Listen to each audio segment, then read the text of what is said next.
ஓம் சாய்ராம், ஜெய் சாய்ராம். என் அன்பு குழந்தையே, கவலைப்படாமல் இரு. அந்த நான் இந்த நாள் தான். கவலை கொள்ளாமல் காலங்களை கடந்து சென்று கொண்டே இரு. யார் சொல்வதையும் காதில் வாங்கி கொள்ளாதே. உன்னுடைய அப்பன் என் மீது உனக்கு நம்பிக்கை உள்ளதல்லவா? பேசுபவர்கள் பேசிக்கொண்டு போகட்டும். நான் இருக்கும் வரை உனக்கு எந்த கெடுதலும் நெருங்காது. நான் என்ற அகம்பாகம் உள்ளவர்கள் நிறைய பேர் இருக்காங்க. உன்னுடைய இன்பத்திலும் துன்பத்திலும் அங்கு பங்கு கொள்ளவே மாட்டாங்க. ஏன், காதில் கூட வாங்கி கொள்ள மாட்டார்கள். ஆனால் நீ அழைத்த அடுத்த நொடி, அது இன்பமாக இருக்கட்டும் துன்பமாக இருக்கட்டும், எது ஆனாலும் சரி, நான் உன் அருகிலேயே இருப்பேன். கலங்காதே. நீ என்னுடைய குழந்தை. எத்தனையோ கடினமான பாதைகளை நீ கடந்து வந்திருக்கின்றாய்.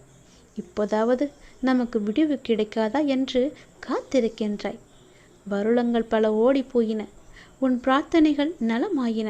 உன்னுடைய தவத்திற்கான நல்ல பலனை நான் தர வந்திருக்கின்றேன். நீ ஆசைப்பட்டு கேட்டதை உனக்கு தரப்போகின்றேன். உன்னுடைய வீட்டில் சுப நிகழ்வுகள் எல்லாம் நடக்கப் போகின்றது. உன் குடும்பத்திற்கு மகிழ்ச்சியான நிகழ்வாக அது நிச்சயம் இருக்கும். மகிழ்ச்சியாக இரு. மகிழ்ச்சியான வரம் தரும்போது மகிழ்ச்சியோடு அதை பெற்று கவலையின்றி நீ வாழ வேண்டும் அல்லவா? கவலையோடு அதனை பெற முயன்றால் அதன் சக்தி மிகவுமே குறைந்துவிடும். அதனால் உன்னுடைய மனதை தெளிவாக, மகிழ்ச்சியாக, சந்தோஷமாக, நிம்மதியாக வைத்துக்கொண்டு நான் தரும் வரத்தை நீ பெற்றுக்கொள். உன் வாழ்க்கை சந்தோஷமாகவே இருக்கும். உன் கடினமான பாதைகளை நீ எல்லாம் அலசி ஆராய வேண்டாம். அது போனது போன வாழ்க்கை. இனி வரப்போவது உனக்கு நல்லதாக இருக்கும். இன்னும் 1 மணி நேரம்தான். இன்னும் 1 மணி நேரத்தில் நீ சற்றும் எதிர்பார்க்காத ஒரு அதிசயம் காத்திருக்கின்றது. அது பல மடங்கு மகிழ்ச்சியை உனக்கு அள்ளி கொண்டு வரப்போகிறது. நிச்சயம் உன் வாழ்க்கை மேன்மை பெறுவதற்கு அது உனக்கு உதவியாக இருக்கும்.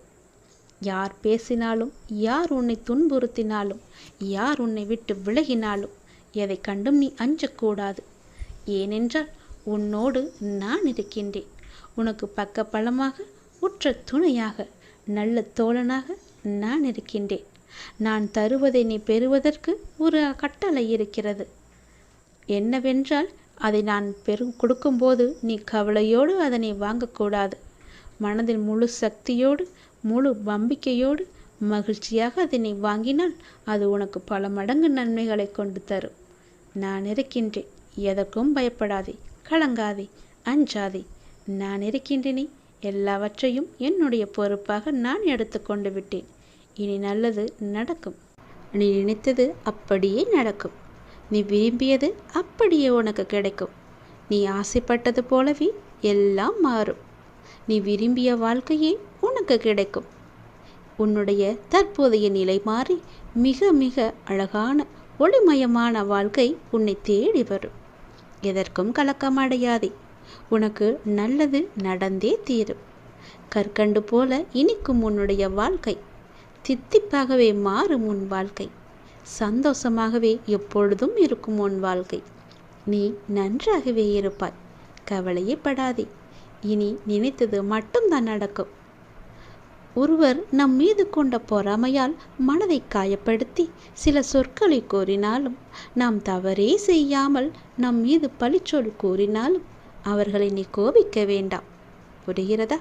அவர்கள் மீது துவேஷமும் வேண்டாம். நாம் பதிலுக்கு அவர்களை காயப்படுத்தவும் வேண்டாம். நம்மை காயப்படுத்துவதால் அவர்கள் தாமாகவே விரும்பி நம்முடைய கர்மாவை தங்கள் கைகளில் ஏந்தி கொண்டு செல்கிறார்கள். குரோதமும் துவேஷமும் பொறாமையும் பழிவாங்கும் உணர்வும் நம்மில் எழுந்தால் அடுத்தடுத்த ஜென்மங்களில் அதற்குண்டான பலனை நாம் தான் அனுபவிக்க வேண்டும். அதனால் தான் சொல்கின்றேன், நம்மை பற்றி யார் என்ன சொன்னாலும் தண்ணீரை போல இருக்க நாம் கற்றுக்கொள்ள வேண்டும். தண்ணீர் தம்மிடம் கலக்கும் எந்த வர்ணத்தையும் ஏற்றுக்கொண்டு அந்த வர்ணமாகவே தோற்றமளிக்கும் தன்மையுடையது. இறைத்தன்மையும் இதுவே ஆகும். அதனால் நம்மை பற்றி யார் என்ன சொன்னாலும் தண்ணீரை போல இருக்க நீ கற்றுக்கொள். யார் நம்மீது பொறாமை கொண்டு தேவையற்ற வார்த்தைகளை வீசினாலும் அந்த வார்த்தைகளை காது கொடுத்து கேட்காதே. திரும்ப அவர்கள் மீது பழி போடாதே. எந்த ஒரு எதிர்மறையும் அவர்களிடம் இருந்து வந்தால் அவர்களை நீ தூர தள்ளி வைத்தால் மட்டும் போதும். தூரமாக தள்ளி வைத்துவிட்டு அவர்களிடமிருந்து நீ விலகி இருப்பதுதான் உனக்கும் நல்லது, உன் எதிர்கால வாழ்க்கைக்கும் நல்லது. இது எல்லாம் நடந்தால் மட்டுமே எல்லாம் மாறும். நீ நினைத்ததும் நடக்கும். உன் தற்போதைய நிலைமை எல்லாம் மாறி மிக அழகான ஒளிமயமான வாழ்க்கை உன்னை தேடி வரும். கலங்காமில்லாமல் குழப்பமில்லாமல் தெளிவாக இரு. உனக்கு நல்லது நடக்கும். கற்கண்டு போலவே உன் வாழ்க்கை சந்தோஷமாக இனிப்பாக தித்திப்பாகவே இருக்கும். நீ நன்றாக வாழப்போகின்றாய். நீ நினைப்பது நல்லதாக இருக்கும்போதும் நடத்தி கொடுப்பதும் நான் அல்லவா? அதனால் நடப்பதும் நல்லதாகவே இருக்கும். துன்பம் எல்லாம் தீர்ந்து என்னுடைய அருளால் உன் வாழ்க்கையில் பல நல்லதுகள் இனி நடக்கப் போகின்றது. விதி என்று எதையும் நீ விட்டு விடாதே. அப்பாவிடம் தொடர்ந்து வேண்டு. விதிக்கும் விதிவிலக்கு என்று நான் ஒன்று வைத்திருக்கிறேன். அது உனக்கு வேலை செய்யும். உன் தலையெழுத்தும் மாறும். நான் சொல்வது போலவே செய்தால் உன் வாழ்க்கை மிக நன்றாகவே இருக்கும். நினைத்தது நடக்கும், கேட்டது கிடைக்கும், விரும்பியது வரும், ஆசைப்பட்டது எல்லாம் நடக்கும். உன் அப்பாவின் வாக்கு நிச்சயம் உனக்கு மட்டுமே பலிக்கும். உன்னுடைய வாழ்வின் மகிழ்ச்சியான அடுத்த கட்டம் ஆரம்பித்து விட்டது. உனக்கு இப்போது நன்றாக புரிந்திருக்கும். இதுவரை கடினமாக இருந்த உன்னுடைய வாழ்க்கையின் முதல் பாகம் இப்போது மகிழ்ச்சியான இரண்டாம் பாகமாக மாறுவதற்கான அறிகுறிகள் எல்லாம் இனி நடந்து கொண்டிருப்பதையும் இனி நடக்கப் போவதையும் நீ உணர்ந்திருப்பாய்தானே? அப்படி உணரவில்லை என்றால் நீ அதை வரும் நாட்களில் நிச்சயம் உணர்வாய். உன்னுடைய வாழ்வின் அடுத்த கட்டம் மிக மகிழ்வாகவே இருக்கும். உனக்கு பிடித்த மாதிரியே இருக்கும். உன் வாழ்க்கை முடிந்து போகவில்லை. இனிமேல்தான் ஆரம்பிக்கப் போகிறது. சந்தோஷமாக மாறப்போகிறது. ராஜ வாழ்க்கை உனக்கு ஆரம்பித்து விட்டது. நீ மகிழ்ச்சி கொள்ளப் போகிறாய். இனி துயரம் என்பதே உனக்கு இருக்காது. நீ எப்போதும் எதையும் யாருக்காகவும் விட்டு கொடுக்க கூடாது. எப்போதும் எதையோ நீ பறிகொடுத்தவர் போலவும் உன்னுடைய முகத்தை நீ வைத்திருக்கவும் கூடாது. மலர்ந்த முகத்தோடு நீ இருக்க வேண்டும். மகிழ்ச்சியான நிகழ்வுகள் எல்லாம் இனி நடக்கப் போகின்றன அல்லவா? உன்னுடைய இல்லத்தில் மகிழ்ச்சி அதிகரிக்கப் போகிறது அல்லவா? நீ கொஞ்சம் பொறுமையாக கவனத்துடன் நடந்து கொண்டால் போதும். மகிழ்வான பல நிகழ்வுகள் எல்லாம் நடக்க இருக்கின்றன. மலர்ந்த முகத்தோடு நீ ஏற்றும் தீபம் உன்னுடைய வாழ்வில் அடுத்தடுத்து மகிழ்ச்சியை கொண்டு வரப்போகின்றது. நீ ஏற்றும் தீபத்தின் மூலம் உன்னுடைய வாழ்க்கையில் உள்ள இருளெல்லாமே அகலப் போகிறது. நீ என்னிடம் வந்தாய். உன் மனக்குறையை எல்லாம் என்னிடம் சொன்னாய். உன்னால் சொல்ல முடியாத அளவுக்கு கூட நீ தவித்து நின்றாய். உன் மனச்சுமையை உன்னால் இறக்கி வைக்க முடியாத அளவுக்கு உன்னுடைய மனம் பாரமாக இருக்கின்றது. ஆனால் நீ என்னுடைய கோவிலின் படியில் காலெடுத்து வைத்த அடுத்த நிமிடமே நானே உன்னை கவனித்தேன். உன்னுடைய மனப்போக்கை கவனித்தேன். நீ விரும்பிய ஒரு மாற்றத்தை நீ கேட்காமலேயே நான் உனக்கு தரப்போகின்றேன். அதை கண்டு நீ மகிழ்வாக விரைவாக சந்தோஷத்தில் நனையப் போகின்றாய். எப்போது என்று கேட்காதே. நிச்சயம் நடக்கும். உனக்கு வெற்றி கிடைக்கும் நேரம் வந்துவிட்டது. வருந்தாதே, கவலைப்படாதே. உன் வாழ்வில் நான் இருக்கின்றேன் என்பதை நீ சுத்தமாக மறந்து விட்டாய் என்றால் உன் வாழ்வில் நல்லது நடக்காமல் கூட போகலாம். உன்னுடைய வாழ்வில் கடவுள் இருக்கிறார். தெய்வம் எனக்கு துணை இருக்கின்றார். நான் வணங்கும் அப்பா என் கூடவே இருக்கின்றார். என்னை சுற்றி பாதுகாத்து கொண்டே இருக்கின்றான் என்ற நம்பிக்கை உனக்குள் இருந்தால் உன் வாழ்க்கையின் அடுத்த கட்டம் மிக மகிழ்ச்சியாக இருக்கும். நான் சொல்வது சத்தியமாக பழிக்கும். உன் அப்பாவின் வாழ்க்கை நிச்சயம் பழிக்கும். ராஜ வாழ்க்கை உனக்கு ஆரம்பிக்கப் போகிறது. துயரமே இனி உனக்கு கிடையாது. உன் வாழ்க்கை முடியவில்லை, இனிதான் ஆரம்பம். அடுத்த கட்டம் மிக சந்தோஷமாக இருக்கும். நல்லது நடந்து கொண்டே இருக்கும். உனக்கு கூடிய சீக்கிரமாகவே நிலையான வருமானத்திற்கு நான் ஒரு வாய்ப்பை தரப்போகின்றேன். அது அதிர்ஷ்ட வாய்ப்பு உன் வீட்டின் கதவை தட்டப் போகின்றது. அதை பயன்படுத்தி உன்னுடைய வாழ்க்கையில் நீ எப்படியெல்லாம் முன்னேற வேண்டும் என்று ஆசைப்படுகிறாயோ தயங்காமல் நீ முன்னேறி கொண்டே போ. இனி உன் வாழ்க்கையில் ஏற்றம் மட்டுமே இருக்கப் போகின்றது.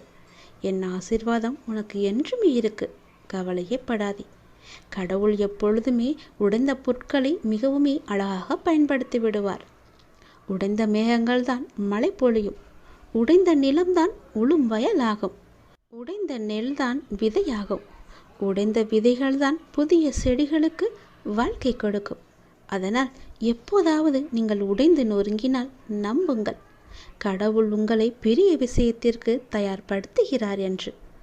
உனக்குள் இருக்கும் மனக்குழப்பம் நான் உணர்ந்து கொண்டேன். அதற்கு நீ தீர்வை தேடிக்கொண்டிருக்கிறாய் என்பதையும் நான் அறிந்து கொண்டேன். அந்த தீர்வை நான் தருகின்றேன்.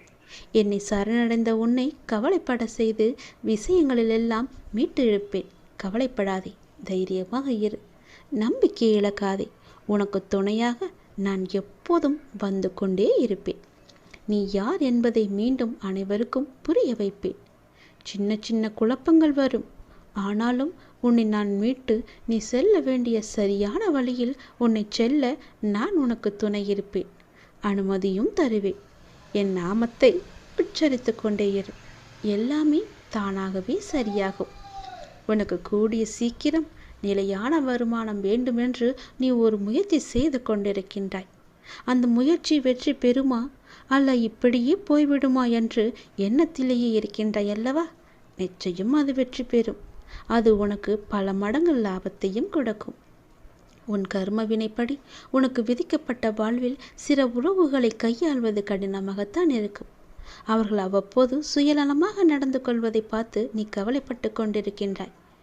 நீ எங்கும் போக வேண்டாம். எதுவும் உன்னுடையது இல்லை. உன் வினைக்கேற்ப எல்லாம் உன்னிடம் வந்து இருக்கும். மாயைகள் புரிந்து கொள். தியானத்தை பழகு. நீ இறை சிந்தனையை வளர்த்துக்கொள். தியானம் உனக்கு நிச்சயம் உனக்கு உதவும். துன்பத்திலிருந்து உன்னை காத்து இறுதி வரை உன் வாழ்வை நீ கடக்க உதவும். என்னிடம் நீ கூறிவிட்டாய் அல்லவா? அதற்கு பிறகு எதை பற்றி நீ சிந்தனை செய்து உன் மனதை நீ குழப்பிக் கொண்டிருக்கின்றாய்? சிந்தனையில் சில மணி நேரம் இருக்கச் செய். ஆனால் அது உனக்கு நன்மையா என்று யோசித்து செய். உனக்கு நல்லது நடக்கும். உன் வருமானத்திற்கு நானே பொறுப்பெடுத்துக் கொள்கிறேன். கவலைப்படாதே, அது உனக்கு நிலையான வருமானமாக இருக்கும். நான் தரும் அதிர்ஷ்ட வாய்ப்பை நீ பயன்படுத்தி கொண்டால் உன் வாழ்க்கை மிக நன்றாகவே இருக்கும். பயன்படுத்திக்கொள்.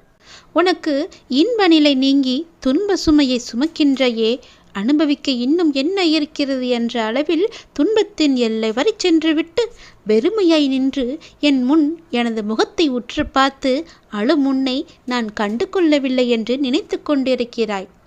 உன்னை நான் கரிசனத்தோடு தான் கவனித்து கொண்டிருக்கிறேன்.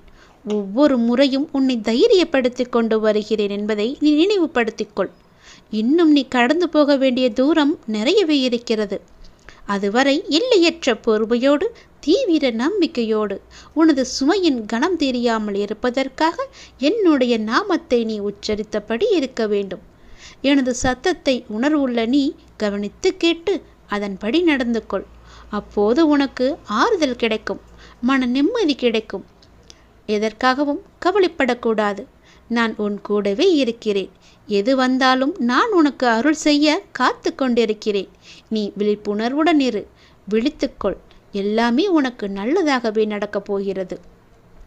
நீயே என் துணை, நீயே என் காவல், நீயே என் வழிகாட்டி, நீயே என் குறிக்கோள், நீயே என் அப்பா, நண்பன் என எல்லாமே நீதான் அப்பா என என்னை அழைத்து வந்தாய் உன் வீட்டிற்கு, உன் இடத்தில். அப்படி இருக்கும்போது உனக்கான நல்லதை செய்ய நான் தவற மாட்டேன். எனது உறுதிமொழி இது. எனது உறுதி ஒருபோதும் பொய்யாக இருக்க முடியாது. அது தாமதமாகும், ஆனால் அது தப்பாமல் உனக்கு கிடைக்கும். நம்பிக்கையோடு ஏறு. நீங்கள் நடந்து செல்லும் பாதை அவ்வளவு எளிதானது அல்ல, மிகவுமே கடினமானது. ஏகப்பட்ட சோதனைகள் உங்களை தாக்கலாம். ஆனாலும் என்ன, ஒன்றை மட்டும் நீ நினைவில் கொள். உங்களுடைய குரு நான் உங்களை இருக்க பற்றி இருக்கிறேன். உன்னுடைய கடவுள் உன்னை இருக்க பிடித்திருக்கிறேன். நீங்கள் செல்லும் பாதையில் இடர்பாடுகளை எல்லாம் கலந்து உங்களின் இலக்கை வெற்றிகரமாக கடக்க நான் துணை புரிவேன். நீங்கள் முழுமையாக நம்பும் நான் உனக்கு எல்லாவற்றையுமே செய்ய காத்து கொண்டிருக்கிறேன். இனி உன்னுடைய வீட்டில் நீ கேட்டபடியே எல்லாமே நடக்கப் போகிறது. உன் வீட்டில் மங்களகரமான நிகழ்வுகள் எல்லாம் நடைபெறப் போகிறது. நீ அதற்கான முயற்சியை செய். உன்னுடன் இந்த இறைவன் கடவுள் நான் இருந்து உனக்கு நடக்க வேண்டிய எல்லாவற்றையுமே உனக்கு செய்கிறேன். உன் குடும்பத்துடன் நீ ஆனந்தமாக இருப்பதை பார்ப்பதற்காகவே நான் தவித்து கொண்டிருக்கிறேன். மீள முடியாத துன்பத்தில், துயரத்தில், பிரச்சனையில் தவிக்கும் போது உன்னை பக்குவமாக அழைத்து அதிலிருந்து உன்னை விடுவித்தது யார் என்று நினைத்து கொண்டிருக்கிறாய்? நீ முழுமையாக நம்பும் கடவுள் நான் தானே. இறைவன்தானே. அப்படி இருக்கும்போது என் மீது உனக்கு நம்பிக்கை இல்லாமல் எப்படி போகும்? நிச்சயம் உன்னுடைய நம்பிக்கையை நான் வீணடிக்க மாட்டேன். எல்லா ஆபத்திலிருந்து நான் உன்னை காப்பாற்றியிருக்கிறேன், இனியும் காப்பாற்றுவேன். இனி எல்லாமே உனக்கு நல்லதாக மட்டுமே நடக்கும்படி நான் செய்கிறேன். நீ இப்பொழுதே விழித்துக்கொள், விழிப்புணர்வுடையது. உனக்கான மகிழ்ச்சி நிலைத்து இருக்கப் போகிறது. உன்னுடைய மகிழ்ச்சியை தக்க வைத்து கொள்ள இப்போதே சுதாரித்துக்கொள். உரசாமல் வைரத்தை பட்டத்திட்ட முடியாது, நெருப்பிலிடாமல் தங்கத்தை தூய்மைப்படுத்த முடியாது. அதுபோலத்தான் நல்லவர்கள் சோதனைக்கு உள்ளாவார்கள், ஆனால் வீழ்ந்து விட மாட்டார்கள். சோதனை என்பது அவர்களை துன்புறுத்தும் விதமாக இருக்காது, மேலோட்டமாகவே அழைத்துச் செல்லத்தான் உனக்கு துணையாக உன் பக்கத்தில் நான் இருக்கிறேனே, உன்னுடைய அப்பாவாக. முன்னேற்றமே இல்லாமல் இருக்கிறதே என்ற மனோபாவத்தை நீ விட்டொழி. மெதுவாக முன்னேறுவது எவ்வளவோ மேல் என்ற நிலையில் பயணத்தை தொடரு. ஆளை கொள்ளும் கவலைகளை புறம் தள்ளி ஆளுமையை தரும் தன்னம்பிக்கையை ஆடையாக அணி. எளிதானதை நோக்கி செல்லாதே, சரியானதை நோக்கி செல். வாழ்க்கை ஒரு அற்புத பரிசு, அதை நீ மகிழ்வாக வாழ முயற்சி செய்யுங்கள். என்னுடைய துணையோடு. உங்களை தவிர வேறு எதிலும் நம்பிக்கை கொள்ளும் என் மனதை மாற்றுங்கள் என்று என்னிடம் நீ சொன்னி அழுதாய் அல்லவா? உனக்கும் எனக்கும் முன் ஜென்ம தொடர்பு இருக்கிறது. நம் பந்தத்தின் ஆழம் இது. ஜென்ம ஜென்மமாய் தொடரும் பந்தம். உனக்காக நான் இருக்கிறேன். எல்லாமே மாற்றியமைக்கப் போகிறேன். நலமோடு நல்வாழ்வு உனக்கு காத்து கொண்டிருக்கிறது. சுபமாய் என் ஆசீர்வாதங்களுடன் நீ நிம்மதியாக நிறைவாக மகிழ்ச்சியான வாழ்க்கையை நீ வாழ வைக்கப் போகிறேன். உன்னை நீ சந்தோஷமாக இருக்கப் போகிறாய். அதற்கு நானே பொறுப்பு. வாழ்க்கையை எல்லாவற்றிற்கும் ஒரு மாற்று கருத்து வைத்திருக்கிறது, மாற்றம் ஒன்றை வைத்திருக்கிறது. அது நமக்கு பிடித்திருக்கிறதா இல்லையா என்பதை பற்றியெல்லாம் அதற்கு கவலை இல்லை. சூழ்நிலைக்கு ஏற்ப நீ உன் மனதை திடப்படுத்த வேண்டும். 2 வார்த்தை பேச வேண்டிய இடத்தில் அதிகம் பேசுவது தவறு. ஆலோசனை கூறும்போது உன் கருத்தை பிறரிடம் கூறி சொல்வது தவறு. அதுபோல் நேர்மையாக பயணித்து தோற்பதும், முடிந்தவரை போராடிய பின் தோற்பதும் வெற்றி பெற்றதற்கு சமம் என்று அர்த்தம் கொண்டு மீண்டும் மீண்டும் நீ முயற்சி செய். உனக்கு வேண்டியதை பிறரிடம் இருந்து எதிர்பார்த்தால் அது எப்போதும் கிடைக்காது. உனக்கு வேண்டியதை நீதான் முயற்சி செய்து அடைய வேண்டும். வெற்றியா தோல்வியா என்பதல்ல வாதம். ஆடுகளத்தில் இருக்கிறாயா என்பதை மட்டும் நீ அடிக்கடி உறுதிப்படுத்திக்கொள். உயிரை தொங்கும் மாங்காய்க்காக கல்லுயர்த்தும் சிறுவனை நீ கவனித்துப்பார். எரியும் கற்கள் தோல்வியை தழுவுகின்றனவே என்று கைவிட்டு போவதில்லை. கடைசியில் ஒரு காயாவது அவன் கையில் விழும் வரை அதுவரை களைப்படைய மாட்டான். அவன் மனமும் அப்படித்தான், அவனுடைய கரமும் அப்படித்தான். அதுபோல உன் தோல்விகளையே கற்களாக்கி கவனம் சிதறாமல் வெற்றி கனியை குறிப்பார்த்து எறிய கற்றுக்கொள். எத்தனை முறை கல் எறியப்பட்டுகிறது என்பதல்ல கணக்கு, கனி கைவசம் வருகிறதா என்பதில்தான் உன்னுடைய கவனம் இருக்க வேண்டும். வெற்றியை கொண்டாட எவராலும் இயலும். தோல்வியை ஏற்று துவளாது இருக்க ஒரு சிலரால் மட்டுமே முடியும். அந்த ஒரு சிலரில் நீயும் ஒருவனாக இருந்தால் வெற்றி கோப்பையை நீ விரைவாகவே பெற்றுவிடலாம். அது உன் கையிலே கிடைத்துவிடும். வெற்றி முழக்கம் உன் வீட்டு கதவை தட்டும். நான் இருக்கிறேன் உனக்கு. எப்போதுமே உன் கூடவே இருப்பேன். நீ நிச்சயம் முன்னேறுவாய். உன் மனதில் எதிர்காலத்தை பற்றிய பயம் என்றாயிருந்தால் அதை தூக்கி எறிந்துவிடு. எனக்காக என்னுடைய அப்பா, என்னுடைய இறைவன், என்னுடைய குரு எனக்காக இருக்கிறார் என்ற நம்பிக்கையோடு இரு. எல்லாவற்றையுமே தூக்கி எறிந்துவிடு. உன்னோடு நான் இருக்கிறேன். பக்க பலமாக, உற்ற துணையாக, உற்ற தோழனாக, நல்ல நண்பனாக, உனக்கு உறவினராக, உற்றாராக, எல்லாமாக நான் இருக்கிறேன். பிறகு எதற்காக நீ கலங்க வேண்டும்? எல்லாமே உன்னை தேடி வரும்படி நான் செய்கிறேன். எல்லா பொறுப்பு நானே எடுத்துக்கொள்கிறேன். நீ நன்றாகவே இருப்பாய். யார் யாருக்கு என்ன தேவை என்பது அப்பாவுக்கு தெரியும். அதை அவர்களுக்கு கண்டிப்பாக கொடுப்பார். இங்கே தேவையானது பொறுமையும் நம்பிக்கையும் தான். பொறுமையோடு காத்திருந்தால் அவர் அருள்மழை நிச்சயம் உங்கள் மீது பொழியும். அது நாம் எதிர்பார்த்ததற்கு மேலாகவே இருக்கும். நாம் செய்யும் காரியங்களின் பலனையே நாம் திரும்ப அடைகின்றோம். நல்லதாக இருக்கட்டும், அது கெட்டதாகவும் இருக்கட்டும். நல்லதும் கெட்டதும் நம் செயல்கள் மூலமே நமக்கு விளைகின்றது. முன் செய்த பாவ புண்ணிய பலன்களை நாம் இன்று அனுபவிக்கின்றோம். கலங்கக்கூடாது. நான் இருக்கிறேன் என்று உன் மீது நம்பிக்கை வைக்க வேண்டும். என் மீதும் நீ நம்பிக்கை வைக்க வேண்டும். உன்னோடு எங்குமே எப்போதுமே நான் இருக்கிறேன் என்ற நம்பிக்கையை நீ வைக்க வேண்டும். நீ சொல்லாமலேயே உன் பிரச்சனைகளை நான் அறிவேன். எந்த ஒரு மனதில் அன்பும் அக்கறையும் நிறைந்திருக்கிறதோ அந்த மனம் பிறர் துன்பம் உணரும் தெய்வீகமாகும் என்பதை நீ உணர்ந்து கொள். நாம் செய்யும் காரியங்களின் பணையே நாம் திரும்ப அடைகின்றோம். நல்லதும் கெட்டதும் நம் செயல்கள் மூலமே நமக்கு திரும்ப கிடைக்கின்றது. நீ இன்று ஒரு நல்லது செய்தால் அது பல மடங்காக நல்லது உனக்கு கிடைக்கும் எதிர்காலத்தில். நீ இன்று ஒரு துன்பம் சிறிதளவு செய்தால் அது பல மடங்காக பல துன்பமாக உனக்கு பெருகி வரும். அதனால் இன்றே நீ நல்லது செய்ய முற்படு. முன் செய்த பாவ புண்ணிய பலன்களை நாம் இன்று அனுபவித்துக் கொண்டிருக்கிறோம். கர்மா என்ற மூலம் கலங்காதே. நான் இருக்கிறேனே உன்னோடு எங்குமே எப்போதுமே. உன் வாழ்க்கையில் நீ எங்கும் எதையும் தேடிச் செல்ல வேண்டாம். உனக்கான அனைத்தும் நிறைந்த விஷயங்களாய் நான் உன்னுடன் இருக்கின்றேன். மற்றவர்களை நம்பி வாழ்வது சுயமரியாதை இல்லை என்று நினைக்கும் போது என் குழந்தை என்னிடம் மட்டும் உரிமையாக கேட்பதை பார்த்து நான் ஆனந்தப்படுகிறேன். நீ என்னை அப்பாவாக பார்ப்பதால் தானே என் மீது முழு உரிமை வைத்திருக்கிறாய். என் குழந்தைக்கு என்ன தேவை என்பதை நான் பார்த்து பார்த்து அள்ளி அள்ளி கொடுத்து வாழ வைக்கப் போகிறேன். அப்பா, எனக்கு பிறர் உலகப் பொருட்கள் மீது எல்லாம் எனக்கு கவனம் வேண்டாம். நான் உங்களையே எண்ணி வாழ வேண்டும் என்று நினைக்கும் என் பிள்ளையை என் உயிராய் நான் தாங்குவேன். உன்னை உனக்கான நிழலில் நான் வாழ வைப்பேன்.